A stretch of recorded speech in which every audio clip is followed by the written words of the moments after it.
Φτάσαμε στην Κέρκυρα. Από το ψηλότερο σημείο του κάστρου μας καλωσορίζει ο φάρος με τις φωτεινές αναλαμπές του.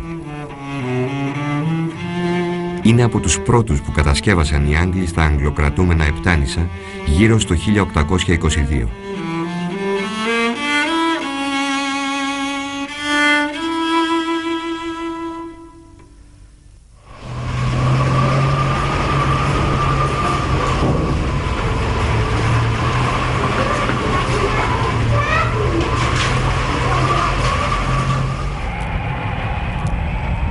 Μπορεί να είναι μικρό σε όγκο, όμως καθώς αποτελεί προέκταση του φρουρίου, δένεται αρμονικά μαζί του, σε εντυπωσιάζει και σου επιβάλλεται καθώς τον αντικρίζεις από την είσοδο του λιμανιού.